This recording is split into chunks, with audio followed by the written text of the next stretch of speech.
북한이 한미일 해상연합훈련에 대한 대응 조치로 핵무인 수중 공격정 시험을 했다고 주장했습니다. 백악관 측은 우려와 함께 북한 김정은 위원장의 전쟁 언급에 대해서도 심각하게 봐야 한다고 밝혔습니다. 오늘 밤 남가주 지역이 겨울 폭풍 영향권에 진입하면서 다음 주 월요일까지 비가 내릴 전망입니다. 새해 들어 글로벌 제약사들이 800개 가까운 인기 의약품들의 가격을 인상했습니다. 백화점 체인 메이시스가 오프라인 매장 축소에 따라 2,000명이 넘는 직원을 감원할 계획이라고 밝혔습니다.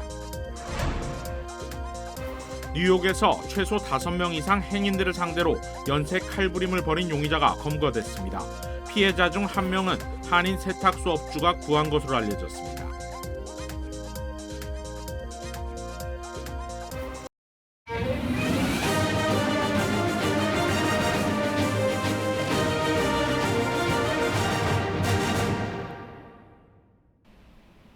시청자 여러분 안녕하십니까? KBS 아메리카 뉴스입니다. 북한이 한미일 해상연합훈련에 대한 대응 조치로 핵무인 수중 공격정 시험을 했다고 주장했습니다. 보도에 임종빈 기자입니다. 지난해 4월 한미일 합동 해상훈련 직후 북한은 해일 2형으로 명명한 핵무인 수중 공격정을 공개했습니다. 북한은 이 무기가 수중에서 핵폭발하면 방사능 해일을 일으켜 항만과 함선 등에 대규모 피해를 줄 수 있다고 주장했습니다. 이후 7월 열병식에서 해일로 추정되는 무기를 공개하기도 했지만 추가 발사 시험이나 개발 소식은 전하지 않았습니다. 그러다 이번 한미일 첫 정례 해상훈련의 대응 조치라며 북한은 수중 핵무기 체계를 시험했다고 다시 주장했습니다. 이른바 해일 5-23의 중요 시험을 동해 수역에서 진행했다며 수중 핵 대응 태세가 완비되고 있다고 전했습니다. 미국과 동맹국 해군의 군사적 적대 행위들을 억제하기 위한 해상 및 해저에서의 각이한 대응 행동은 마땅히 계속될 것이다.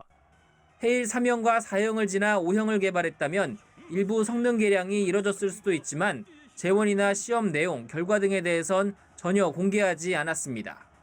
항모전단의 훈련이 자기들의 위협 수위를 감소시키지 않을까 하는 그런 차원에서 항모전단도 타격할 수 있는 수중 핵무기 시험을 했다고 공개한 것으로 생각됩니다. 국방부는 유엔 안보리 결의 위반이자 명백한 도발 행위라며 엄중 경고했습니다. 또 한미 연합방위 태세 아래 북의 도발에 철저히 대비하고 있다고 강조했습니다. KBS 뉴스 임종빈입니다. 북한의 수중 핵무기 시험 주장에 대해 백악관은 진위 여부를 알기 어렵다면서도 우려스럽다는 입장을 밝혔습니다. 북한의 전쟁 언급에 대해서도 심각하게 봐야 한다고 언급했습니다. 이어서 이정민 기자가 보도합니다. 동해에서 수중 핵무기 체계를 시험했다는 북한 주장에 대해 미국 정부는 한국 측과 관련 정보를 교환했다고 밝혔습니다. 구체적인 정보를 많이 갖고 있지 못하다면서 북한 주장의 진위 여부를 확인하기는 어렵다고 말했습니다. 백악관은 다만 북한 주장의 사실 여부를 떠나 북한이 지속적으로 군사력을 확장하고 있다는 것만큼은 분명하다고 강조했습니다. The continued pursuit, again, whether this is true or not, there's little doubt that they continue to pursue advanced military capabilities to threaten their neighbors and to threaten the region. 미국 국방부 역시 정보 사항에 대해서는 언급하지 않겠다면서도 상황을 지켜보고 있다며 북한의 위협에 대처하기 위해 한국, 일본 정부와 협력할 거라고 밝혔습니다. 수중 핵시험의 이유를 한미일 해상연합훈련에 대한 대응 조치라고 밝힌 북한에 대해 한미일 협력의 필요성을 다시 한번 강조한 걸로 보입니다. 백악관은 최근 김정은 북한 국무위원장이 전쟁을 언급한 데 대해서는 심각하게 받아들이고 있다고 언급했습니다. You have to take rhetoric like that seriously from a man in charge of a regime that continues to pursue advanced military capabilities. 그런 북한의 위협을 해결하기 위해 그동안 노력해왔다면서 북한 정권은 군비 증강이 아닌 북한 주민들을 먹여 살리는 데 더 집중해야 할 거라고 덧붙였습니다. 백악관은 북한과 러시아 간의 협력 강화를 두고도 우크라이나뿐 아니라 미국의 이익 그리고 한반도에도 우려스러운 일이라고 재차 강조했습니다. 워싱턴에서 KBS 뉴스 이정민입니다. 오늘 밤 남가주 지역이 겨울 폭풍 영향권에 진입합니다. 오늘부터 내리기 시작한 비는 다음 주 월요일까지 이어질 것으로 예보되고 있습니다. 국립기상청은 오늘 밤부터 남가주 지역에 비가 내리기 시작하며 일요일 밤 가장 많은 비가 내릴 것이라고 예보했습니다. 최대 3인치의 강우량이 내릴 것으로 예보되고 있는데 산간 지역의 경우 최대 4인치의 많은 비가 내릴 것으로 전망됩니다. 국립기상청은 이번 비로 홍수가 발생할 가능성이 높다고 밝히며 시민들의 주의를 당부했습니다. 낮아진 기온에 따라 산간지대에는 눈이 내릴 것으로 예보되면서 운전자들의 주의도 요구되고 있습니다. 남가주 대부분의 지역은 다음 주 화요일부터 겨울 폭풍 영향권에서 벗어날 전망입니다. 글로벌 제약사들이 인기 의약품의 가격을 인상했습니다. 평균 인상폭은 4.5%에 달합니다. KBTV 김은지 기자가 취재했습니다. 비영리 의약품 가격 분석 단체 46 브루클린 리서치의 분석 자료에 따르면 올해 들어 지난 15일까지 보름 동안 유명 비만 치료제들을 비롯해 널리 사용되는 775개 브랜드 약품의 가격이 올랐다고 월스트리트 저널이 보도했습니다. 제약회사들은 중간값으로 4.5%를 인상했는데 이는 지난해 12월 3.4%까지 치솟았던 인플레이션율보다 높은 것이며 일부는 10% 이상 인상을 단행했습니다. 이런 인상이 미 연방정부가 의약품 지출을 억제하기 위해 조처를 마련하는 가운데 이루어져 업계에 대한 정밀 조사를 부를 가능성이 있다고 월스트리트 저널은 진단했습니다. 이번 인상에서 눈에 띄는 것으로는 비만 치료제들로 쓰이는 덴마크 노보 노디스크의 오젬픽, 미국 일라이 릴리의 마운자로가 꼽혔습니다. 체중 감량을 위해 복용하는 당뇨병 치료제 오젬픽의 가격은 한 달 분량을 기준으로 거의 $970에 달해 3.5%가 올랐습니다. 역시 체중 감량에 널리 사용되는 당뇨병 약물 마운자로는 한 달치가 약 $1,070로 4.5%가 뛰었습니다. 이 밖에 중간값 이상으로 오른 것은 미국 버텍스의 낭포성 섬유증 치료제 트라이카프타가 28일치를 기준으로 5.9% 오른 26,546달러였습니다. 또 프랑스 사노피와 미국 리제네론의 항염증제 듀픽센트는 6%, 미국 길리어드 사이언스의 HIV 치료제 빅타비는 4.9%, 미국 에브비의 건선 치료제 스카이리지는 5.8%가 각각 올랐습니다.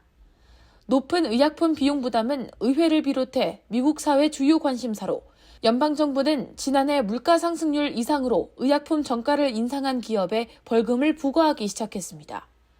정부는 또 올해는 경구용 혈전증 치료제 엘리퀴스를 포함한 10개 약품의 가격을 놓고 업체들과 협상을 시작할 예정입니다. KBTV 뉴스 김은지입니다. 백화점 체인 메이시스가 2,000명이 넘는 직원을 감원할 계획이라고 밝혔습니다. 오프라인 매장 축소에 따른 조치입니다. 메이시스 백화점이 매장 5곳을 폐쇄하고 2,350명의 직원을 감원할 방침이라고 발표했습니다. 감원 규모는 전체 인력의 3.5%에 해당되는데 온라인 시장 확대로 오프라인 매장을 찾는 소비자들이 줄어든 데 따른 조치로 풀이됩니다.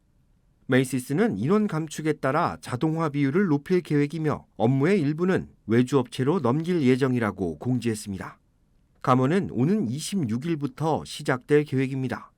한편 메이시스는 온라인 쇼핑몰 기능 향상을 통해 축소된 매장을 보완한다는 계획입니다. 뉴욕에서 행인들을 상대로 한 연쇄 칼부림 사건이 벌어졌습니다. 피해자는 한인업주에 의해 생명을 건질 수 있었습니다. 관련 소식 KBTV 전상희 기자가 전해드립니다. 뉴욕시경에 따르면 17일 오전 7시 30분쯤 퀸즈 자마이카 134 애비뉴와 161 스트리트 교차로 인근에서 한 남성이 5분 간격으로 지나던 행인 2명을 흉기로 공격했습니다. 74세 남성은 피를 많이 흘려 위험한 상태였는데 마침 이른 시각부터 문을 열고 영업을 준비하던 한인 안봉근 씨의 세탁소 제퍼슨 클리너에서 응급 조치를 할 수 있었습니다. 안 씨는 흉기 난동이 일어난 곳은 자신의 주차 공간으로 먼저 911 신고부터 한 뒤 경찰과 구급대원이 올 때까지 응급 조치를 했다며 자신도 피해자가 될 수 있었을 것 같다는 생각에 잘 대응하고자 했다고 전했습니다. 흉기 난동을 벌인 용의자는 그의 집 앞에서 17일 밤 체포됐으며 살인미수와 폭행 혐의로 기소됐습니다. 체포 당시 그는 범죄에 사용한 사냥용 칼을 소지하고 있었습니다. 그는 지난 8일부터 자마이카 일대에서 5명을 잇따라 공격했습니다. 충격적인 것은 그가 지난해 11월부터 브루클린에 위치한 우드월 병원에서 환자들을 환영하고 응대하는 직원으로 근무해왔다는 사실입니다. 경찰은 용의자가 다른 지하철 칼부림 사건과도 연관이 있는지, 왜 이런 일을 저질렀는지에 대해 수사를 진행 중입니다. 현재 5명의 피해자 모두 생명에는 지장이 없는 상태입니다. KBTV 뉴스 전상입니다. 남가주 전력회사 에디슨이 대학 진학을 앞둔 고등학생들을 대상으로 장학금 신청을 받고 있습니다. 이번 장학 프로그램은 과학기술공학과 수학을 뜻하는 이른바 스템 분야 인재 양성을 위한 것으로 올해 30명을 선발해 각각 5만 달러의 대학 장학금을 전달할 예정입니다. 자격 대상은 4년제 공인대학에서 스템 분야를 공부하고자 하는 고등학교 12학년 학생이며 누적 GPA는 3.0 이상, 남가주 에디슨이 전력을 공급하는 서비스 지역에 거주해야 합니다. 또 재정적으로 장학금이 필요하다는 증명도 필요합니다. 신청자 중 1차로 선정된 50명은 짧은 동영상 제출과 함께 최종 인터뷰에 참여할 자격이 주어지며 이후 30명의 최종 선발되면 장학생 1명당 대학 재학 4년 동안 매년 12,500달러씩 모두 5만 달러의 장학금이 전달됩니다. 남가주 에디슨사의 모기업 에디슨 인터내셔널은 지난 2006년부터 장학금 프로그램을 통해 지금까지 790명의 학생에게 1,650만 달러 이상의 장학금을 수여했습니다. 올해 장학금 신청 마감은 1월 23일 다음 주 화요일까지입니다. 한국 드라마를 돌려본 북한의 10대 학생들이 12년의 노동교화형을 선고받았습니다. 관련 영상도 공개됐습니다. 양민철 기자의 보도입니다. 노천극장으로 보이는 곳에 10대 남학생 2명이 마스크를 쓴 채 수백 명의 학생들 앞에 서 있습니다. 남한 영화와 드라마를 보고 유포했다는 이유로 공개 재판에 세워진 학생들로 12년의 노동교화형, 징역형을 선고받습니다. 수십 개의 괴뢰 영화와 괴뢰 TV고 20곡의 괴뢰 화면음악을 시청해 유포한 이과 문제 안동 사상문화 대적법에 따라 각각 12년의 노동교화형을 선고했습니다. 소년들의 사진과 이름, 수갑을 채우는 모습까지 공개됐습니다. 총 16살밖에 안 되는 미성년입니다. 괴뢰 문화에 유혹돼서 분별 없이 돌아치다가 끝내는 자기 앞길을 망치고 말았습니다. 영상은 또 칠부 바지에 슬리퍼를 신은 여성의 신상을 공개하고 괴뢰, 즉 남한 문화 등의 침투로 평행의 분위기가 오염되고 있다며 비난을 이어갑니다. 썩어빠진 소년 문화, 양심에 단단히 뭉쳐졌다는 것을 여실히 보여주고 있습니다. 2022년 촬영된 것으로 추정되는 이 영상은 북한 문제를 연구하는 샌드 연구소가 입수해 공개했습니다. 남한 문화의 유입을 경계해온 북한은 2020년 반동사상문화배격법이라는 별도의 법까지 만들어 처벌을 강화했습니다. 특히 남한 영화나 도서 등을 시청, 유포할 경우 최대 사형까지 처할 수 있게 하는 등 남한 문화 유입 차단에 사활을 걸고 있습니다. 남한 문화를 동경하거나 남한 문화가 깊이 내재돼 있고 그걸 향유하게 된다면 김정은이 권위는 상대적으로 저하될 수밖에 없고 그걸 인정받지 못하게 되는 거죠. 정부는 영상의 진위 등은 확인해 줄 수 없다면서도 북한 주민들의 사상, 양심, 종교의 자유 보장을 국제사회가 한 목소리로 촉구하고 있다고 강조했습니다. KBS 뉴스 양민철입니다. 패창가 리조트가 2024 아시안 아메리칸 엑스포에 참가해 음력설 행사에 관련된 홍보를 가졌습니다. 지난 주말 포모나 페어플렉스에서 열린 2024 아시안 아메리칸 엑스포에는 역대 최다 참가자들이 방문한 것으로 집계됐습니다. 아시아계 미국인들이 선호하는 다수의 업체들이 참가했는데 한인들과 친숙한 패창가 리조트도 대형 부스를 설치하고 다음 달로 다가온 음력설 행사를 알리는 데 주력했습니다. 불꽃놀이 행사와 사자층 공연을 합니다. 또 우리 아시안 레스토랑 플레이스 누르 뱀부 우미에서는 특별한 요리도 준비합니다. 패창가 리조트는 통생선 찜요리와 볶음밥 등 아시안들이 선호하는 특별 음식을 합리적인 가격에 준비했으며 2월 18일까지 한정적으로 판매한다고 전했습니다. 음력설을 기념하기 위한 상금 추첨도 진행됩니다.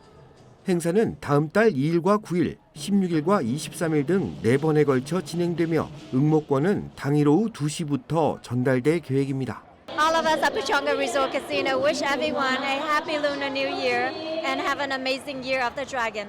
페창가 리조트는 올해 뉴스위크로부터 라스베이거스 이외 지역에서 가장 뛰어난 리조트로 선정됐다고 밝혔습니다. 페창가 리조트는 용의 해를 맞아 올 한 해 동안 아시안들을 위한 다양한 행사가 이어질 계획이라고 전했습니다.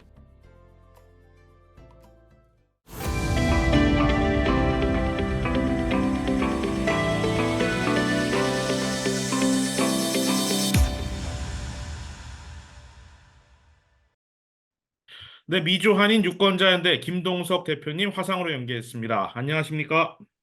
네, 안녕하십니까? 네, 자, 이제 아이오와 주 경선이 이제 끝났습니다. 이번 아이오와 커커스 결과 어떻게 보셨습니까? 결과는 예상대로 트럼프의 독주, 그렇죠. 참가한 당원들 중에 51% 지지를 받았으니까, 네. 뭐 이건 단연 그 트럼프가 독주하는 거고, 다만 눈여겨볼 거는 우리가 원래 이 아이오와 커커스의 관전 포인트가 2등을 누가 할 건가? 니키 헤일리가 2등이 되느냐였는데 니키 헤일리가 결과는 3위가 됐죠. 근데 그 3위가 2등 같은 3위입니다. 네. 왜냐하면 2등에 론 드산티스가 했는데 론 드산티스는 1년 내내 모든 거를 아이오와에다가 퍼부었는데도 불구하고 조금 격차를 줄이면서 아주 작은 박빙으로 2등을 했어요. 네. 겨우. 그렇기 때문에 2, 3등은 결판이 안 난 걸로 보여지기 때문에 그러한 관심도는 1월 23일 날 치러질 뉴햄프셔까지 2, 3등은 갖고 간다.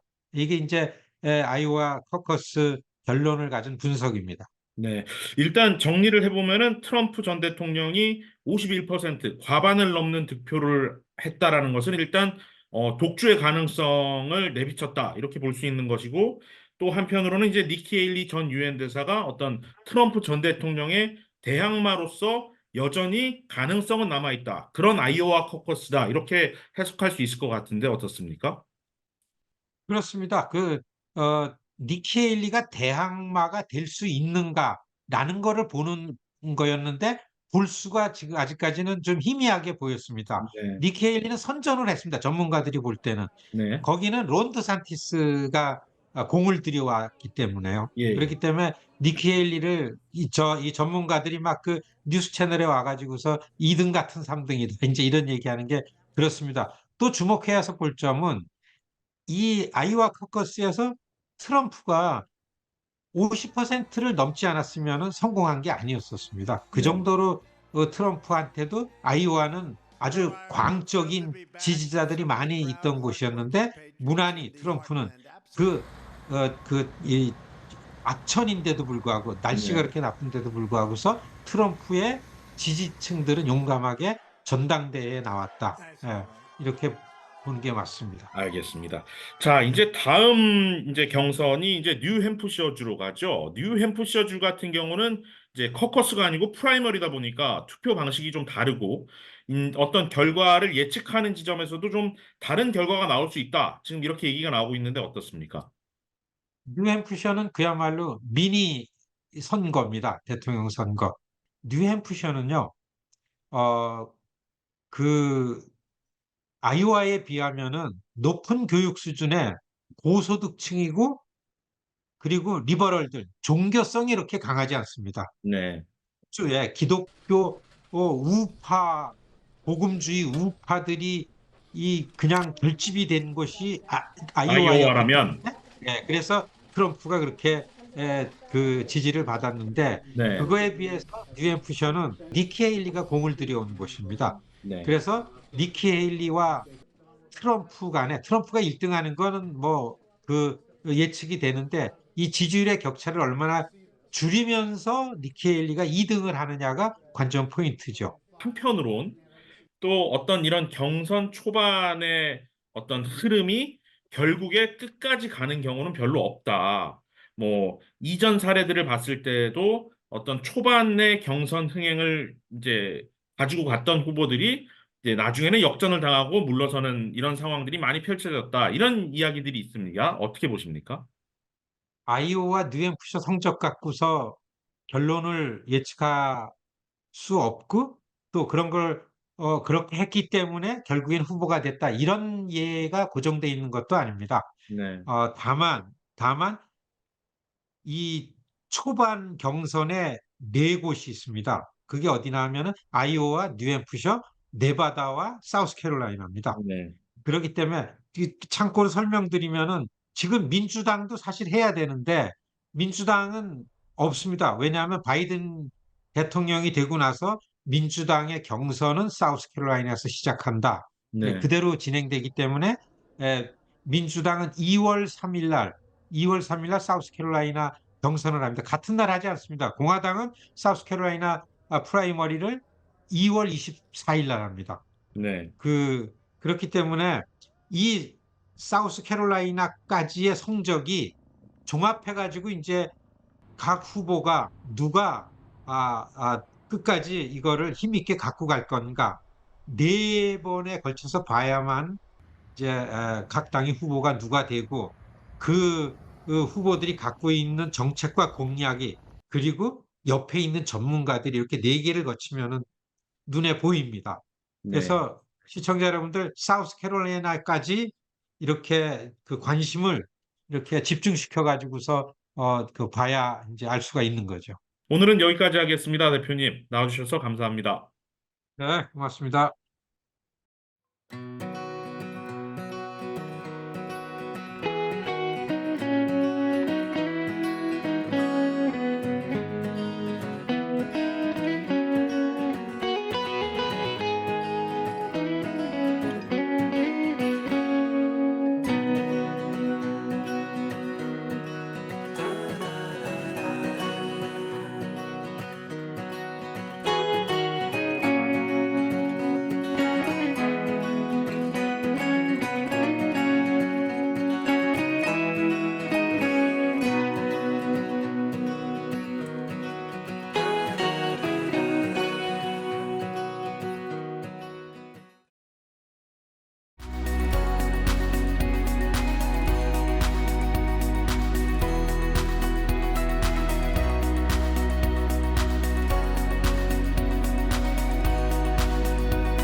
KBS 아메리카 뉴스 마칩니다. 편안한 주말 되시기 바랍니다.